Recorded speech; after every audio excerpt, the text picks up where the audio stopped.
ngo twekumirako waswa my YouTube channel subscribing achasinga okubeerayo mutawaana esinga abantu abo mutawaana bulinga ku channel eno obeera mumanyi funa stories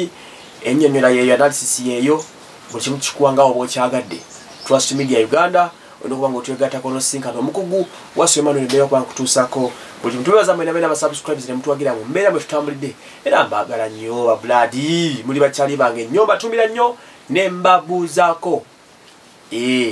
kakati manager Isima ono yali manager w'omukyala Nina Rose Isma Fahad owa Shiwa Events Lord yona ina senti naye Isima jompe ku sente nange ndieko kuba esente zikususeeko obungi Lord yono aze mu industry muno okubeera mu public obulungi tanagenda myaka mingi ekinene nnyo agenze aze tugenda mu covid walalikidde okukyaka yasobola kumanaging omimbi Hope Heights then we have na signinga Nina Rose Lord yona sente abatamumanyi guy atimba shows za NBS zonna NBS Kacha ne NBS ey'olwomukaaga mixed party gibabeerako yeyo omusajja designing abataala bisigadde watch events avudo na parading egaali tuli mu covid omanyi emikolo tegiriyo naye ayina sente nze mawulire kyama kiri kimu Lord eno kyalina mutunzi wa motoka aparadize Benz ML gye mulabako eyo n'ayongera okuba nga alumya Nina Rose n'amugamba bino biwasubya Lord eno okumanya ina sente ebbanga lyamala Nina Rose nga tebakuba na bivulu yamuteekamu obukadde nga 8 obw'ensimbi oba akumana gyakufuna n'akuwa apartment n'akuwa motoka kuba yamuwa Mini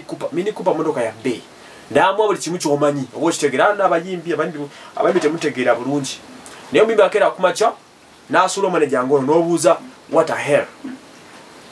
Nina Rose yalaze ng'obulambo obuteredde ne bamukolera ennyimba awo ez'omutawaana ennyimba zaalinga 3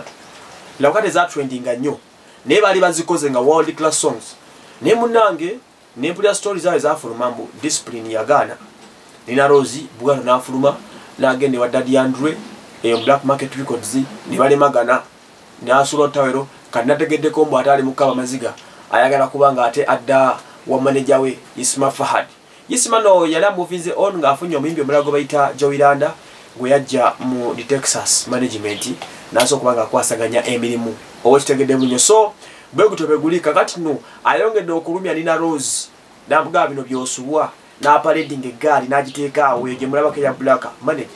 jakujjako mu bondi nange ompeyo eggaali neyagali kubanga ekintu kino level kuba kikubira ate yansi yonna muganda wange oli w'amaanyi n'okusinga kyokola ki kyolowooza anyway twebaza abantu nga bano ba Isma abajja mu industry eno ne batuteerawo level ne batulaga nti bo mutawaana ne bateekawo embeera oba kitegera ne bafuuka baaka bitukwebaza nnyo katubire nti ate Nina Rose n'ategeera nadde wuwo nze waswa Emmanuel